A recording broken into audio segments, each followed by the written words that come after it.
President Ibrahim Traore has confirmed that Burkina Faso has entered a $3 billion infrastructure agreement with India. The deal is set to boost roads, energy, and other key sectors, marking what he describes as a decisive step toward the country's economic sovereignty. They said it was a game changer, a $3 billion deal between India and Burkina Faso that could reshape West African roads, power and trade, massive sums, big expectations, and yet, the details are murky. What actually is this deal? Who stands to win and who might lose? And is everything we hear true? Stick around, because by the end you'll see how this deal is far more complicated than it sounds and much more revealing about global power, local politics, and what it looks like when promises meet reality.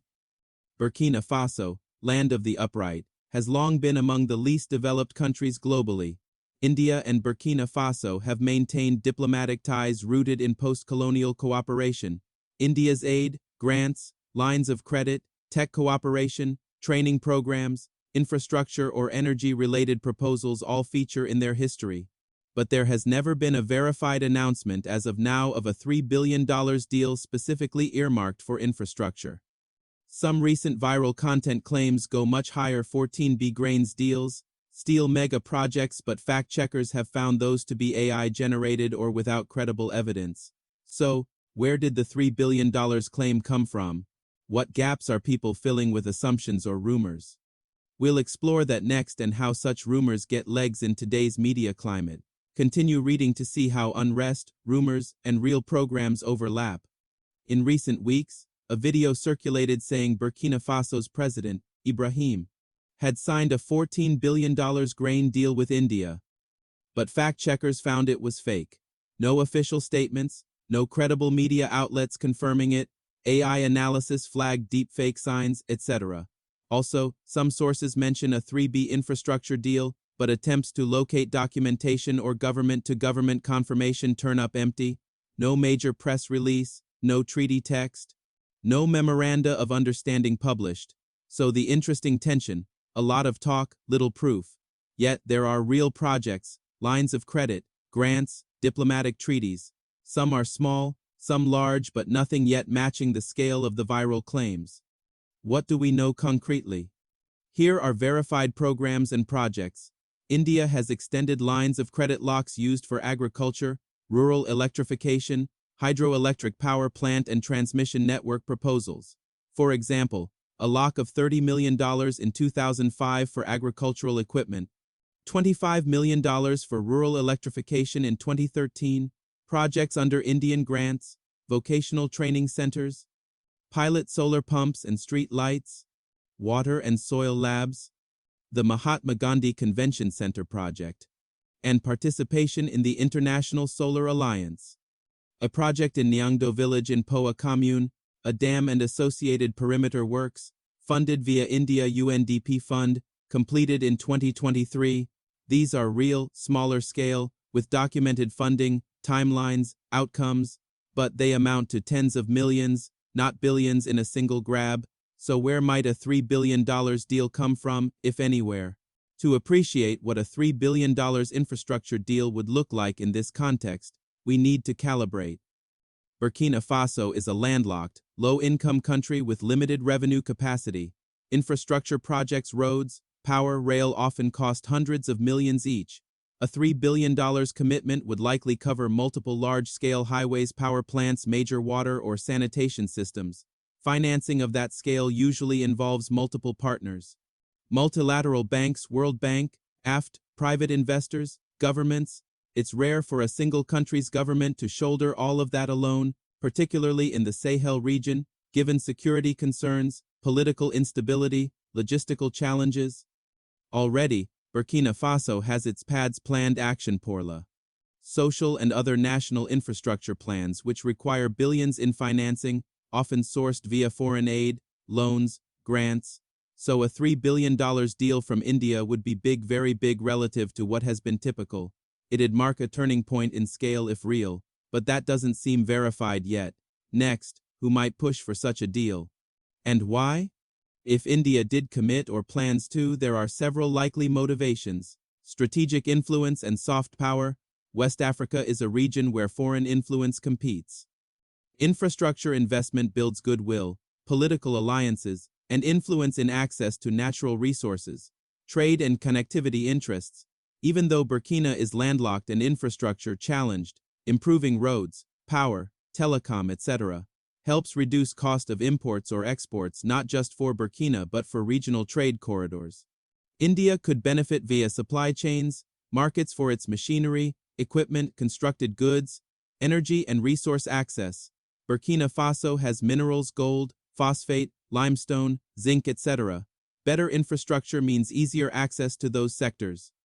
India has shown interest in mining, raw materials, agriculture in Africa, diplomatic image and global role. India wants to be seen as a partner, not just an aid donor, especially among global South countries. Large infrastructure deals help with that narrative, but with motivations come risks and often trade-offs. How do these play out? On the ground? This kind of deal, if it were to happen or partly underway, would face many obstacles. Verification and transparency. As we see, many claims are unverified, deepfake content, etc. This makes it hard for citizens to know what is real, and for any deal to avoid skepticism or backlash. Political stability and security. Burkina Faso is in the Sahel, dealing with security issues, insurgency, unrest, building, maintaining infrastructure in unstable zones is costly or risky. Capacity constraints. Local governments often lack administrative, technical, engineering capability to deliver mega projects efficiently. Delays, cost overruns, corruption are common in many infrastructure projects globally, especially where oversight is weak. Debt burden. Large loans or locks inevitably add to national debt. If revenue gains or productivity increases don't offset that, there could be long-term repercussions. Logistical and geographic challenges. Infrastructure in Burkina Faso must contend with rough terrain, remote communities, harsh weather, and limited transport networks. Costs of moving materials, etc., are high, yet despite those, real projects still go forward, which brings us to what might actually be happening right now, and what to watch. While there is no confirmed $3 billion infrastructure deal announced publicly as of now, there are signs to monitor. Monitoring government statements from Burkina Faso and India. If a deal is real, there should be moves, budget allocations, press conferences, possibly parliamentary approvals, infrastructure funding frameworks, whether India extends new lines of credit, whether international banks join in, whether regional development bodies aft, etc., co-finance, actual project rollouts, roads, power plants, irrigation systems, dams, etc. If promises are made, will we see groundbreaking, construction, contract awards, feature reports? Transparency reporting by local media, civil society, watchdogs. If this deal is real, there might already be leaks, bidding documents, environmental impact assessments, rumors versus media fact-check reaction, how viral claims are fact-checked, how AI misinformation plays a role, because some of what people believe already seems built on shaky digital content. We'll see how some of this is already playing out by revisiting a few recent developments shortly. So, where does all this leave us? There's no firm, verified evidence right now of a full-scale $3 billion infrastructure deal between India and Burkina Faso. What does exist are smaller-scale, documented projects, lines of credit for roads, grants for vocational training, a dam funded via India-UNDP cooperation, and long-standing diplomatic, cultural, and technical links. The viral stories of sums like $14 billion appear to be exaggerated or generated through misinformation. That doesn't mean a large deal won't happen. There's strong motivation, both strategic and economic, for India to invest more deeply in Burkina Faso and the wider Sahel. But for viewers, the lesson is, in today's info environment, money claims travel fast, but proof lags.